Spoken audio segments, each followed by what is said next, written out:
So as runners, we love to run and we focus on running and don't always pay enough attention to our nutrition and liquid hydration and sodium intake. And that can cause all kinds of serious problems when we're running long distance, especially ultras. We become nauseous, we bonk, we vomit, and we don't make it to the finish line. But it doesn't have to be this way. There are simple things we can do to ensure much better outcomes. And so in this video, we're going to go back to the first principles of human biology to understand what happens to our bodies when we run long distance. We take a look at the latest research to learn how to avoid those problems and to get to the finish line. And then we sum it up with 5 simple to-dos at the very end of the video. Now, you can skip to the end if you're impatient, but the recommendations may not make as much sense to you unless you understand what's behind them. So bear with me. I'm going to try to be brief, but I also think it's important that we really understand what happens to our bodies and how we can change and improve that so we get better outcomes. Hi folks, welcome back to the channel. Hope everybody's happy and healthy and getting out there to exercise. So ultra running has been called an eating contest with some running thrown in. And while I think it's a bit of an exaggeration, there is some truth to it, right? And I think part of the issue here is that in managing these trifecta of hydration, nutrition, and sodium intake, we are playing a numbers game where there are 27 possible outcomes, 26 of which are very problematic and only one of which is right. And what I mean by that is that we have 3 variables, hydration, nutrition, sodium intake, each of which can be right, it can be too high, or it can be too low. So 3 times 3 times 3 is 27. 27 possibilities, only once bullseye. And that being the case, I don't think it's that terribly surprising that so many runners unfortunately get it wrong. And so what we're going to try to do here is that we're going to get it right. So let's dive in. And so the first thing we need to understand is when we run, the blood flow to the gut is reduced as more blood is distributed to the working muscles. We lose about 20% of the blood flow to the gut when we start exercising, and the harder and the longer we run, the more blood flow we potentially lose. And at the end of the day, we could lose as much as 80% of the regular blood flow to the gut, which gets pushed somewhere else and predominantly to the muscles. And this obviously very significantly reduces the amount of oxygen that is carried to the intestines, since blood carries oxygen, which impairs their ability to do their job. Second, we have the mechanical shaking from running. We have the increase in sympathetic, the fight or flight response nerve activity, and we have stress hormones which further reduce overall gut functions. The gut's motility, which is the ability to move food from the mouth, through the throat, esophagus, stomach, small and large intestines, and out of the body, which is in part very much a muscular function, is reduced when blood flow is reduced to the stomach and can significantly compromise our gut's ability to do its job. And if that wasn't enough, running can also impair intestinal nutrition or nutrient absorption, leading to malabsorption. And so you don't get the benefit of the food you actually manage to eat in terms of the energy and other things that you expect to get from it. So to put it very simply, the gut you have when you're out long distance running is not the gut you have when you sit at home and calmly eat your lunch, breakfast, or dinner. So the next thing that we need to think about and be aware of is that hydration also impacts the gut's ability to do its job. And in particular, dehydration can result in further reduction in blood flow to the gut, further aggravating any gut issues that we may have, including discomfort, and of course further compromising the gut's ability to process and absorb nutrients. Now, the good news in all of this is that research has shown that the gut can be trained to reduce or even eliminate malabsorption and to increase the gut's blood availability. And we're going to come back and talk about that a little bit later in this video. The next thing we need to talk about is carbs. We can store large quantities of energy in the form of fat, as I think we all know, but we have very limited ability to store carbs, or actually glucose or glycogen. And because we always need carbs, even when we mostly burn fat, we need to replenish our carbohydrate stores or glycogen stores to continue running. Now, our bodies break down carbs into sugar or glycose, and it's then stored in the form of glycogen using a process called glycogenesis. At most, we can store about 600 grams of glycogen, 500 in skeletal muscles, and about 100 in the liver. Now, liver and muscle glycogen fulfill very different functions. The liver glycogen regulates blood glucose levels, which predominantly supply glucose to the brain, and muscle glycogen serves as a fuel for the muscles, which makes a lot of sense. Now, the brain, as I think most of us appreciate, is a major user of our energy, using about 20% of our total energy, and runs primarily on the glucose supplied by the liver. It gets very unhappy if it doesn't get enough, and so it monitors our blood glucose levels very closely and shuts us down if it gets concerned that we're going to run out of blood glucose. And here is something we don't often think about, but actually should. The brain does a lot of work when we run, especially when we run on uneven terrain, to make sure that we put our feet in the right places in the right ways and to keep us balanced. Keeping us on track requires the brain to process a lot of inputs, both visual and proprioception from our feet and whatnot, and also requires it to issue a lot of commands to muscles to make sure that we do the things that we're trying to do.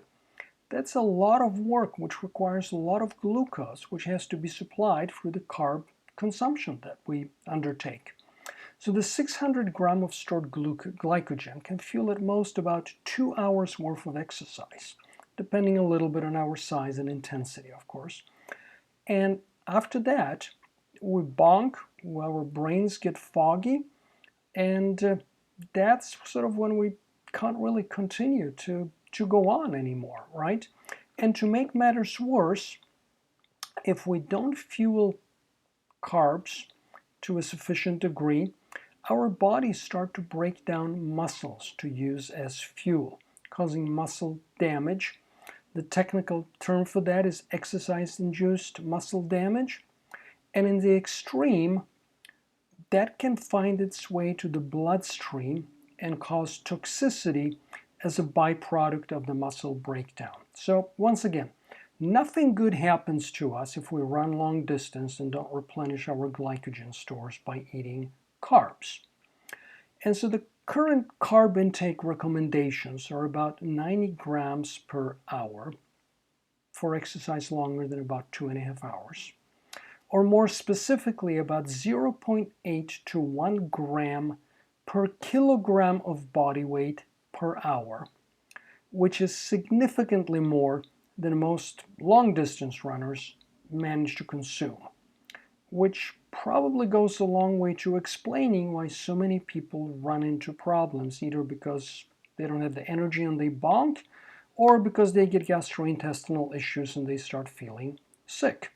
Now, it's actually been suggested, and we're going to look at a paper that talks about it shortly, that more than 90 grams per hour of carbohydrate intake may be optimal in terms of both performance and managing glucose levels and managing muscle damage. So we'll get back to that shortly. Next, let's not forget about hydration. We obviously don't need to hydrate on short runs because we don't sweat for long enough. But on long runs, we obviously do, and run the risk of becoming dehydrated from all the sweating that we do, and a little bit from food digestion, which obviously also requires some liquid. Now, how much each and every one of us will sweat and how much salt we lose obviously is going to vary both on the conditions, what its temperature, humidity, our size, how hard we run, as well as our genetics. But the general guideline is that 1 hour of running will result in about the loss of 1 liter, which is roughly equivalent to 1 quart of liquid.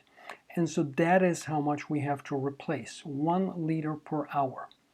Now, as I said, we primarily lose liquid by sweating, which is how our bodies maintain correct core temperature and prevent overheating. And we all have different sweat rates, and we all lose different amounts of sodium through sweat. So to dial that in, we need to do a little bit of testing. And the first testing we need to do is to figure out how much we actually sweat. And that is relatively simple. Weigh yourself naked, without any clothes, before you go out running. Then weigh yourself again naked when you come back, and naked because we don't want to weigh the sweat and other stuff that's in our clothes.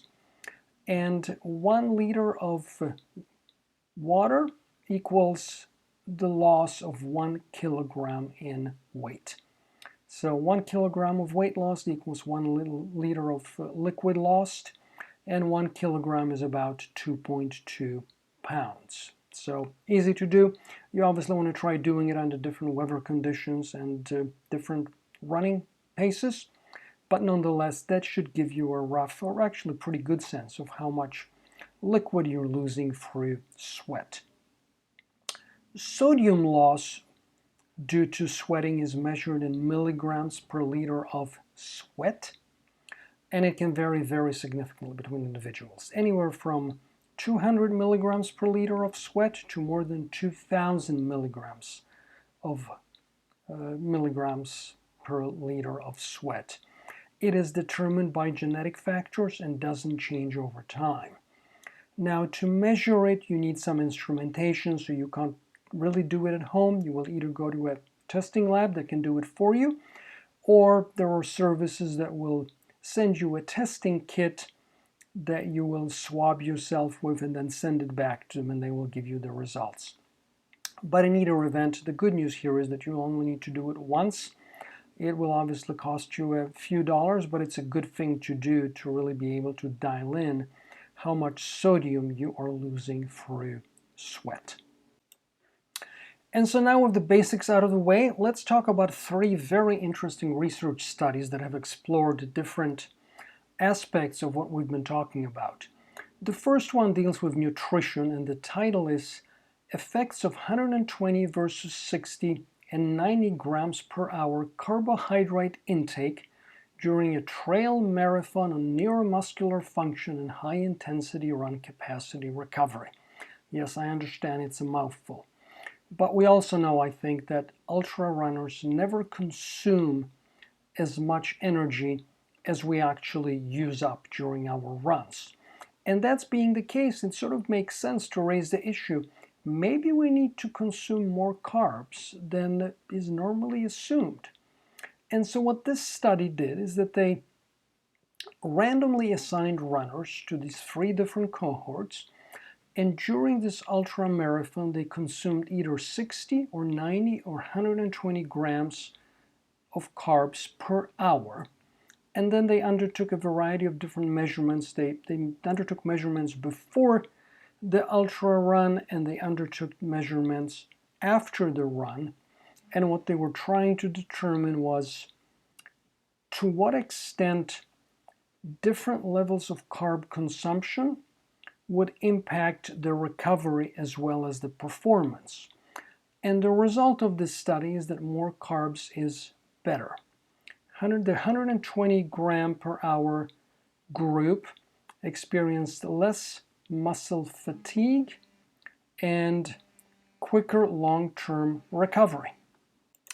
The next study that caught my eye and that I wanted to share with you, the title is Application of Continuous Glucose Monitoring for Assessment of Individual Carbohydrate Requirements During Ultra Marathon Race. And it's really, really interesting because what they did here is that they put sort of the Freestyle Libre, which is a minimally invasive continuous glucose monitor, on runners who ran this ultra marathon, and they used it to monitor their blood glucose throughout the run.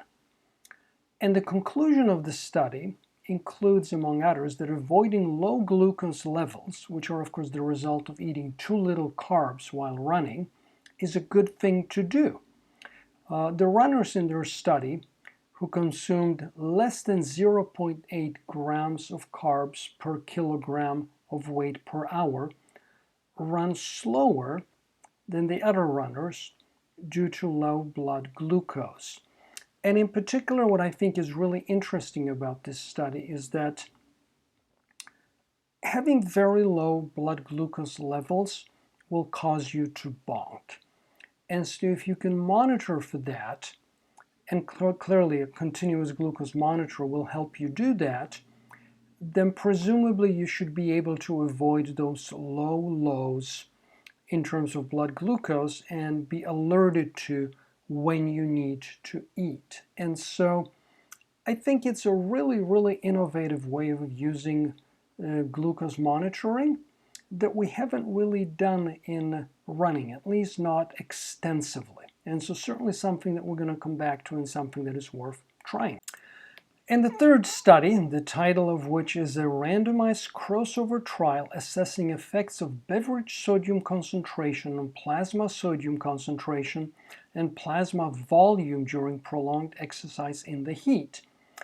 And what they're trying to test here, quite frankly, is if using liquids with higher sodium concentration than is common in sort of the commercially available drinks is actually going to be beneficial to runners.